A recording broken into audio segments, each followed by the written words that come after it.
slow down. Well, that's obviously he's trying to play very fast, but when you want to play fast, the first thing you have to do is relax. Hi, my name is Antonio Sánchez. I'm a jazz drummer and composer. I'm a 4-time Grammy winner, and I did the film score for Birdman. Today we're going to be looking at drum scenes from films and TV and judging how real they are. Are there any drummers in the house? I play percussion. Just see if you can do what I do, okay? Just give it a try. The main thing to notice here is they only have a snare drum, a floor tom, which is basically not even half of the drum set, and then the crash. This is kind of small cymbal. There's no bass drum, and there's no hi-hat. This is the school of rock.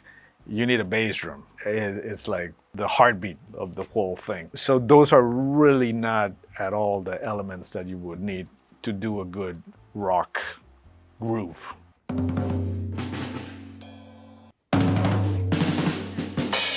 Okay! So far, the kid is doing a good job because he's doing what he told him to do. The main challenge for somebody who's coming from classical percussion to play drum set, it would be how to coordinate your feet and your hands. Classical percussionists don't use their feet too much. Good. Okay, no, that's bad. That's like George of the Jungle. Play it up here on the cymbal, but really light. Oh, that's it. Okay, let's go! Musically, I don't think it was the the right choice. The song he's playing is Deep Purple's Smoke on the Water. What you need in that song is like a big backbeat. And again, he doesn't have the bass drum and the hi-hat. So I would have him maybe try to imitate the bass drum on the floor tone, like something like that. Having said that, I know Jack Black is a good musician. And, you know, what he told him to play, he did play. Give it a 9 or a 10. One thing that I noticed right off the bat, he looks relaxed and he's hitting hard too. He's hitting as a rock drummer. That's not easy to do. It's kind of easy to get injured if you don't know what you're doing. He definitely put some work into it. Everything so far that I've seen totally matches with what I've heard. For example, in this section, I can hear a double bass drum, which in this case, you would have a pedal, it's called a double pedal, that has 2 beaters that are hitting the same bass drum. And then you play it like if you had 2 bass drums, but you're only playing on one. And to me, it sounds like he would have a double pedal. So you can hear the tuk tuk tuk tuk from the double bass drum and the hands just doing the cymbal. It doesn't sound to me like they're trying to focus on a groove or a specific tempo. It's more like an energy. So she's screaming and he's playing fast and loud, playing around a tonal center and making sort of like a wall of sound, like almost if they're playing free. And that seems like the right choice for that particular tune. I would give it a 10. It impressed me how well he played for him not to be a professional drummer. Don't slow down. I'm just not sure what the drummer is doing. Obviously, he's trying to play very fast, but when you want to play fast, the first thing you have to do is relax instead of tensing up. That's why you have to start practicing slow so that you can feel the movement, how everything works together, the right hand with the left hand and the left foot and the right foot. And then you start speeding up little by little. But just looking at the faces he's making while he's playing, it was like if he was lifting weights and trying to see how much he can go before breaking. The body is one thing, but if you start getting tensed up in your head, then that's the beginning of the end. Pick it up! I didn't hear the song, but traditionally Caravan is not a very hard song to play and is not a very fast song to play either. For example, there are other songs that are traditionally very fast. There's one called Lover, and the melody goes dun, dun, dun, dun, dun. The drums are supposed to play kind of double time on top of it. Caravan is not one of those. Caravan is usually like a medium up, which is although I didn't hear the arrangement, maybe If they have an amazing arrangement that justifies the song being that fast, you can do it.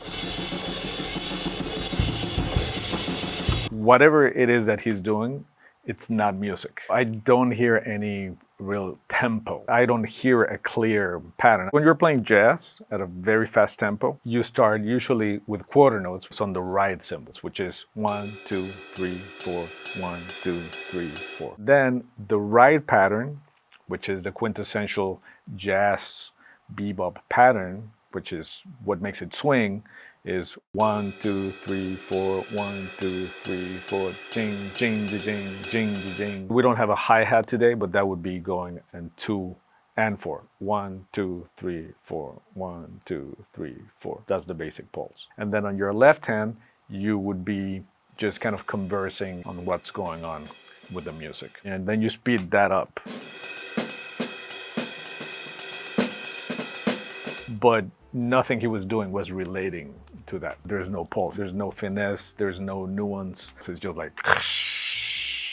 like a broken washing machine. That's the pulse. That's what he should be playing to, but you would hear both of them intersecting, and to my ears, they're really not. If you want your drummer to play, you would not play that. But the cowbell is a great instrument too, to play really loud so that the drummer could hear it. Well, that's the amount of blood that there is on the drums right now. That's kind of staggering. The only times where I bled is I hit the edge of the hi-hat. You can open one of your knuckles a little bit, but that amount of blood on the drums, that's a sign that something very bad is being done. I would probably rate it at a 1. It kind of shows that speed for the sake of speed. There's no finesse, there's no nuance, so there's no music, really.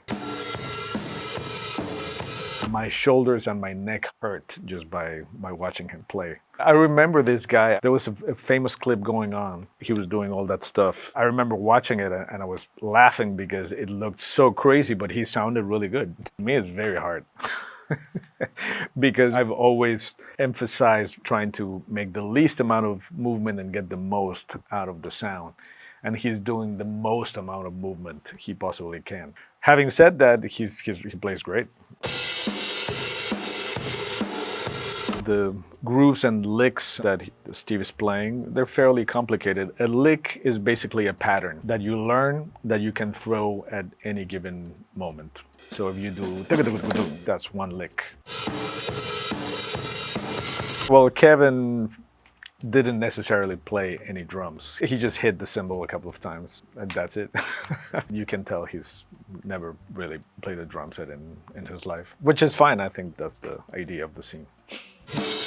Twirling, throwing sticks up in the air, they're not necessarily connected to the music, but if you want cool visuals and showmanship, they can be very effective. When you do those kinds of tricks and the music suffers because of that, then I think you should re-evaluate what you're doing. 10 for sure. Everything they're trying to demonstrate that he's playing, he's doing it.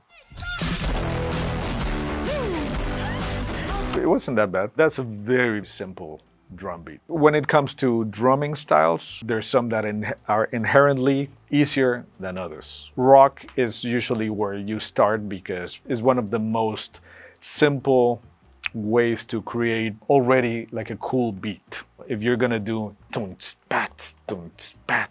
that already sounds good. Anybody with decent hand-eye coordination could probably pull that off in a day or two.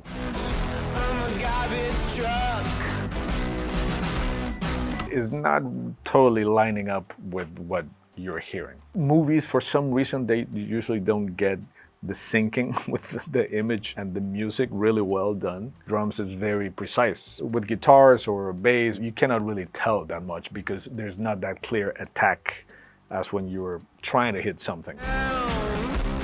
I mean, she's kind of doing it. The technique leaves a lot to be desired because she's grabbing the sticks so in the middle. You get no power from that because all the weight that you would be able to hit the drums with it's not there. You need to find the place in the stick where it will bounce by itself the most. If you hold it really far back, it would just go like pa, pa, and just die out. And if you're holding really to the front of the stick would bounce and then kind of fall back. So you have to find the sweet spot. And usually the sweet spot is like 3/4 back into the stick. In that situation, the drums would sound really puny. You can totally look that relaxed and play a good rock beat. Drummers, it doesn't matter if they're jazz or rock, they should be relaxed. Usually rock drummers have a little bit more of an attitude, a lot more kind of big gestures. Even if they're doing something simple, like she's doing, instead of playing on the hi-hat, she's playing on the floor tom. So boom, blah, boom, which is like the White Stripes. That's what they would be known for, that kind of a beat. I would say probably a 7 or an 8. She didn't do such a bad job.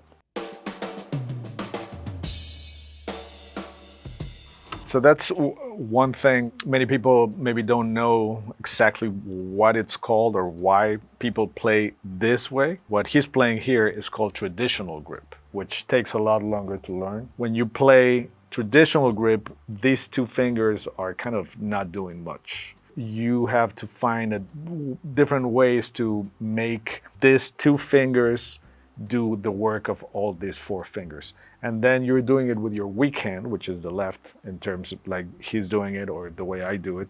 So then you have to work twice as hard to get some of the same finesse and speed. When you think wide on both hands just do exactly the same thing, that's called match grip. The traditional grip comes from the old marching bands. People would play this way so that there was an incline on the snare drum, and then it was very easy to play right here by your side while you were walking or marching. I think his playing showcases the fact that he's coming more from a jazz background. Usually people that play traditional grip come more from jazz.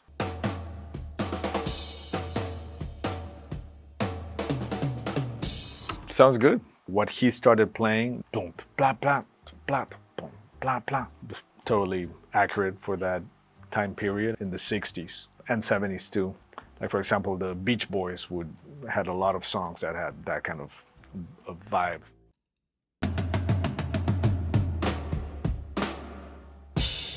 That would be very similar to the kit that Ringo Starr would play with the Beatles. It's a 4-piece kit, they call it. So yeah, it's accurate. He sounded good and it felt good.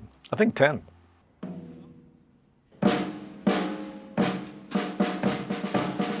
That's 100% accurate. The first thing you would do when you sit down would be just to hit everything a couple of times just to see what it sounds like. And then you would probably start with some kind of groove or a couple of fills. Depends also what style of drumming you like and what you play. But if you were gonna play rock, that's pretty much it.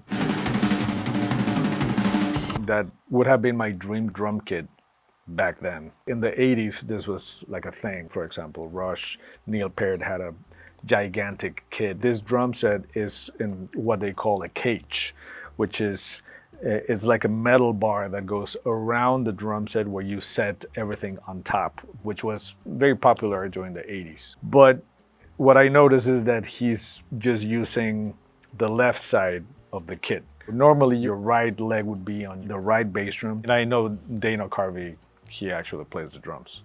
And he absolutely playing everything we heard. Drum solos can be anything. You can have a completely prepared drum solo, or you can completely improvise what you're gonna do. So there's really no correct or incorrect way to play a solo. Usually in a rock context, that's fairly accurate. You kind of keep some kind of pulse happening and then you do a bunch of fills. And it's just kind of meant to get the crowd going. What he did is not particularly hard, but it's not particularly easy either. You need a couple of years under your belt, but the drumming itself is definitely real. 10, for sure. Lately, my favorite drum movie, even though the plot is very sad, is The Sound of Metal. Everything you see gives you the impression that it's actually happening. Thanks for watching, and if you enjoyed this video, why not click on the video above.